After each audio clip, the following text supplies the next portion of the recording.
आप सब लोग भी वाकिफ़ होंगे कि कल परसों में 14-15 की इंटरवीनिंग रात में जेएमसी जम्मू में क्या हुआ है, गवर्नमेंट मेडिकल कॉलेज जम्मू में कौन सा वाक़या पेश हुआ है और किस मौजू पे वो लड़ाई झगड़ा हुआ है बच्चों के बीच में, दो ग्रुप्स के बीच में।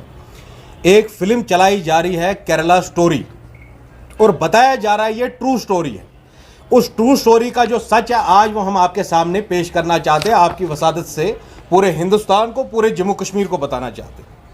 ये फिल्म क्या बोल रही है कि 32,000 Hindu and Christian women have been forcibly converted to Islam. ये केरला स्टोरी की फिल्म है।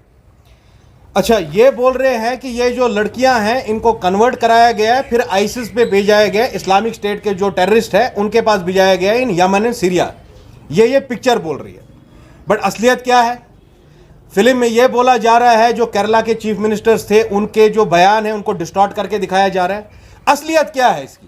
असलियत यह है कि यह जो फिल्म जिसने बनाई है उसको शर्म आनी चाहिए कि 32,000 नहीं, एक लड़की थी जिसका नाम निमिषा नायर था। निमिषा एक क्रिश्चियन से मैरिड थी। जिस क्रिश्चियन से वो मैरिड थी वो लड़का भी कन्वर्ट करता है इस्लाम में और निमिषा भी करती है इस्लाम में कन्वर्ट। यूएस स्टेट डिपार्टमेंट की रिपोर्ट है नवंबर 2020 की, जिसमें वो सीधे बोल रहे हैं कि यूएस स्टेट डिपार्टमेंट की जो रिपोर्ट है नवंबर 2020 की, वो बता रहे हैं कि भाई ये फिल्म है ये झूठी है। किस तरह से साबित होती है? जो स्टेट डिपार्टमेंट की रिपोर्ट है उसके हिसाब से 66 Indians were active in ISIS at that time. उसके बाद आपके पास दूसरी फाउंडेशन है ऑब्जर्वर रिसर्च फाउंडेशन, जो अक्टूबर 2019 में यह बात बोलती है कि टोटल हिंदुस्तान में जो केसेस है वो 180 to 200 है। इसमें मुझे माफ करिएगा, आईसिस सिंपथाइजर्स है। ये वो लोग नहीं है जो सीरिया और यमन में लड़ने गए हैं। इसमें से वो लोग भी है जो ऑनलाइन प्रोपेगेंडा को पेडल कर रहे हैं आईसिस का। इसमें वो लोग भी है जो आईसिस की जो है वो मॉड्यूल्स में काम कर रहे हैं। ये वो लोग नहीं है जो सीरिया और यमन में लड़ने गए हैं। फिर आपके पास यूएन की जो रिपोर्ट है, व्लादिमीर वोरोनकोव जो यूएन सेक्रेटरी जनरल है ऑफिस ऑफ काउंटर टेररिज्म से, वो क्लियरली बोल रहे हैं, पूरी दुनिया से 2017 की रिपोर्ट है, नवंबर 2017 की। ये फैक्ट्स हम आपके साथ भी शेयर करेंगे। व्लादिमीर वोरोनकोव क्या बोल रहे हैं, यूएन जनरल सेक्रेटरी है काउंटर टेररिज्म के लिए। वो कह रहे पूरी दुनिया से लगभग 40,000 लोग गए नवंबर 2017 तक। जब पूरी दुनिया से 40,000 गए तो ये फिल्म में कैसे बोल रहे 32,000 आ गए और 32,000 लड़कियों को, हिंदू क्रिश्चियंस को फोर्सिबली कन्वर्ट किया गया। यही नहीं, हिंदुस्तान की जो होम मिनिस्ट्री की रिपोर्ट है, खुद जी किशन रेड्डी, मेरे ख्याल से खुद जी किशन रेड्डी जो थे एमओएस होम थे तब फरवरी 2020 में, वो ये कहते हैं कि केरला में कोई लव जिहाद का केस नहीं हुआ है। ये फरवरी 2020 में जब उनको पार्लियामेंट में सवाल किया गया, उन्होंने कहा सो कॉल्ड लव जिहाद जो ये बीजेपी वालों ने चलाया है, ऐसा कोई केस नहीं है केरला में। तो फिर ये मैं डायरेक्टर से पूछना चाहता हूं, ये 32,000 केसेस कहां से आए? How did you reach this number? अब जब इस डायरेक्टर की फिल्म को कोर्ट में लिया गया, जब ये ट्रेलर लॉन्च हुआ इस फिल्म का, बोला 32,000 Hindu and Christian women have been forcibly converted. जब उसको कोर्ट में पेश किया गया उसने कहा नहीं, 3 ही थी। वो 3 कौन थी? अब मैंने आपको कहा यूएस स्टेट डिपार्टमेंट की रिपोर्ट है, स्ट्रैट न्यूज ग्लोबल की रिपोर्ट है कि कुल 60 लोग थे केरला से, उनमें से 23 जो थी वो औरतें थीं, 3 मुसलमान थी। ठीक है, स्ट्रैट न्यूज ग्लोबल की जो रिपोर्ट है उसके हिसाब से खाली 6 लड़कियां केरला की थी, 3 उसमें मुसलमान थी और 3 बाकी रिलीजन से कन्वर्टेड थी। जो 2 थी बाकी लड़कियां, Sonia Sebastian and marine Joseph, Sonia Sebastian and marine Jacob, वो दोनों क्रिश्चियन लड़कियां थी। एक ही लड़की इसमें हिंदू धर्म की थी, जिसका जो हस्बैंड था उसका नाम, जिसका जो उसके हस्बैंड थे उस लड़की के, बैक्सन Vincent, he was a Christian man. Both of them converted to Islam on their own free will. किसी ने उनको फोर्स नहीं किया इस्लाम एम्ब्रेस करने के लिए। ये जो सारे आपके आदाद शुमार है वो हमारे सामने है। अच्छा, यही नहीं, ये एक आईसिस ने खुद ये बात कही कि भाई हम इतना प्रोपेगेंडा हिंदुस्तान में कर रहे हैं तो कुछ हो क्यों नहीं रहा है। खुद दारुल उलूम देवबंद ने 2009 में प्रोहिबिट किया है मिलिटेंट जिहाद। as many as 70,000 Islamic clerics in the year December 2015 assembled and unanimously gave a fatwa against ISIS. यही रीजन है कि हिंदुस्तान में दुनिया के third largest Muslim population Hindustan में है। कुल मिला के 60 ही लोग क्यों ISIS में गए? जो इस्लामिक स्टेट के टेररिस्ट है सीरिया और यमन में, खुद 60 ही क्यों गए? क्योंकि दारुल उलूम देवबंद ने 70,000 इस्लामिक स्कॉलर्स ने फतवा दिया इसके खिलाफ। ये जो फिल्म है इससे मुझे याद आता है हिटलर के ज़माने में इस तरह की प्रोपेगेंडा फिल्में बनाई जाती थी, जूस को विलिफाई करने के लिए, आर्यंस को फॉल्सली ग्लोरीफाई करने के लिए। फिल्मों का नाम होता था इटर्नल जू, the traitor, Triumph of the will जैसी पिक्चरें बना रही है अभी बीजेपी और आरएसएस, और उनको टैक्स फ्री कर रही है। मैं आपकी वसादत से बीजेपी वालों से पूछना चाहता हूं, यह फिल्म जब झूठ पे मुबन्नी है, इस फिल्म के डायरेक्टर ने बोला है जो 32,000 नंबर है इट इज आर्बिट्री, इसे किसी रिसर्च पर बेस नहीं है, इसका कोई ठोस सबूत नहीं है। तो यूपी में कैसे टैक्स फ्री करे जा रहे, जम्मू में कैसे आप स्क्रीनिंग्स कर रही हो?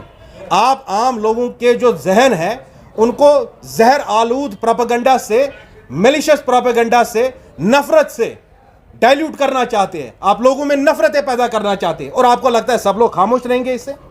मैंने आपसे कहा कुल 3 बच्चियां थी जो दूसरे रिलीजन से आई, उनमें से सिर्फ एक हिंदू बच्ची थी और ये प्रोपेगेंडा चला रहे 30,000 बच्चियों को कन्वर्ट किया गया फोर्सिबली। मैं तमाम लोगों से हिंदुस्तान के बोलना चाहता हूं जो सेकुलर वैल्यूज में बिलीव करते हैं, ये हमने जो सारे सबूत दिए हैं we will be giving it to the press.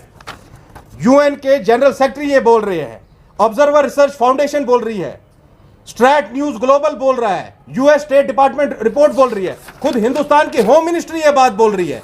अच्छा, ये जो 3 लड़कियां हैं इनमें निमिषा नायर, 2021 में गवर्नमेंट ऑफ इंडिया ने उनको वापस एक्सेप्ट करने से मना कर दिया। क्यों? उन्होंने कहा ये बच्चियां जो हाईली रेडिकलाइज्ड हो गई हैं, इनको आईसिस के प्रोपेगेंडा में पूरी एंट्रेंच हो गई है, इनको वापस लाना मुमकिन नहीं है। आप मैं कुछ सवाल हिंदुस्तान की होम मिनिस्ट्री और प्राइम मिनिस्टर से करना चाहता हूं। जिंदगी में पहली बार मैं आईबी और एनआईए की तारीफ कर रहा हूं।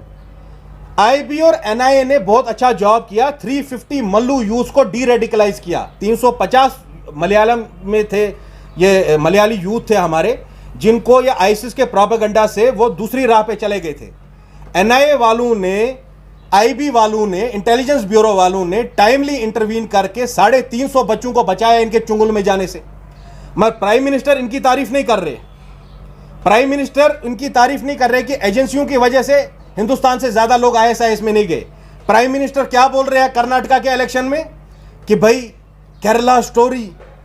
प्राइम मिनिस्टर का काम यह है कि भाई लोगों को बचाए कि प्रोपेगेंडा फिल्मों का प्रचार करे। मैं प्राइम मिनिस्टर से यह बात पूछना चाहता हूं, प्राइम मिनिस्टर यह बात क्यों नहीं बोल रहे हैं दारुल उलूम देवबंद ने फतवा दिया है? प्राइम मिनिस्टर यह बात क्यों नहीं बोल रहे 70,000 मुसलमान क्लेरिक्स ने फतवा दिया आईएसआईएस के खिलाफ? इसीलिए लोग नहीं जा रहे हैं। अच्छा, अब ये जो डायरेक्टर है इसके खिलाफ तो पहले क्रिमिनल केस होना चाहिए, क्योंकि 3 इंडिविजुअल केसेस को इसने एक जंग बना दी पूरे केरला स्टेट को बदनाम करने के लिए, मुसलमानों को बर्बाद करने के लिए। पिनराई विजयन का 4 मई 2023 का इंटरव्यू है द प्रिंट के साथ, द प्रिंट अखबार जो ऑनलाइन निकलता है, उसमें पिनराई विजयन बोलते हैं जब से आईसिस बनी तब से कुल 100 लोग केरला से गए हैं। 28 वैसे हैं जो डायरेक्टली केरला से गए हैं, 72 ऐसे हैं जो ओवरसीज काम करते थे गल्फ में, दूसरे मुल्कों में, वो आईसिस के प्रोपेगेंडा का शिकार हो गए। कुल 100 और 32,000 में कितना फर्क होता है? 30,000 और 100 में कितना फर्क होता है? क्या इस फिल्म के जो डायरेक्टर है उसको क्लियरेंस कैसे मिली है इंफॉर्मेशन ब्रॉडकास्टिंग मिनिस्ट्री से? मैं ये सवाल नरेंद्र मोदी की हुकूमत से पूछना चाहता हूँ। कश्मीर फाइल्स, केरला फाइल्स, ये हिटलर के वक्त एक प्रोपेगेंडा स्ट्रैटेजी होती थी, इसको बोलते थे द बिग लाई। इतना बड़ा झूठ बोलो कि लोगों को शक हो जाए, नहीं इतना झूठ तो नहीं बड़ा हो सकता है। यह जोसेफ गॉबल्स की थ्योरी थी, एक ही झूठ को बार बार बोलो ताकि लोग झूठ को सच समझने लगे। मैं चैलेंज करता हूं बीजेपी से, मैं चैलेंज करता हूं आरएसएस और उसकी सिस्टर एफिलिएट ऑर्गेनाइजेशन से, जो मुसलमानों के खिलाफ, केरला स्टेट के खिलाफ इस तरह का वाइल्ड नैरेटिव कर रहे हैं, हिंदू और मुसलमानों में झगड़े लगा रहे हैं। कल ही के दिन आपने देखा होगा मुजफ्फरनगर में एक हिजाब वाली बच्ची जा रही थी और एक बजरंग दल या आरएसएस के किसी बंदे ने उसका हिजाब छीन के निकाल दिया। इसका जिम्मेदार कौन है? नरेंद्र मोदी। इसका जिम्मेदार कौन है? Mister home minister. Home ministry ने, मिनिस्ट्री ऑफ इंफॉर्मेशन ब्रॉडकास्टिंग ने इस फिल्म को क्लियरेंस कैसे दी जब ये फिल्म झूठ पे मुबन्नी है? खुद ये सारे आदाद शुमार, ये सारी रिसर्च, ये सारी रिपोर्ट्स हम आपके सामने रखेंगे ताकि लोग इस फिल्म का प्रोपेगेंडा समझ ले। हम आखिर में यही बात बोलना चाहते हैं कि मैं हिंदुस्तान के होम मिनिस्टर से पूछना चाहता हूँ, प्राइम मिनिस्टर से पूछना चाहता हूँ, आपकी पार्टी तो मुसलमानों के खिलाफ है, ये हमें पता है। क्या आप 25 करोड़ मुसलमानों को जिंदा नहीं रहने देंगे हिंदुस्तान में? क्या आप अपने सियासी महल हमारे इसके लाशों के ऊपर बनाएंगे? क्या आप मुसलमान बच्चियों को माशरे में नहीं रहने देंगे? ये सारे झूठ को पेडल करके सारे all the lies are being peddled and why are the opposition parties in Jammu and Kashmir silent? ये तो कल JMC government medical college Jammu में हुआ है वाकया। ये आग कितनी फैलेगी इसका कोई किसी को अंदाजा नहीं है। ये मैं आदाद शुमार ये सबूत आपके सामने आपकी वसादत से एलजी साहब को कह रहा हूं, एट वंस इस फिल्म को बैन किया जाए जम्मू कश्मीर में। जम्मू में जितने भी सिनेमा हॉल है ये फिल्म नहीं दिखाई जाए। लोगों के जहनों को आप खराब कर रहे हैं। जिस तरह ममता बनर्जी ने वेस्ट बंगाल में बैन लगाई है इस पिक्चर पे बैन लगनी चाहिए और उसके डायरेक्टर और सनशाइन फिल्म्स के खिलाफ क्रिमिनल प्रोसीडिंग्स होनी चाहिए।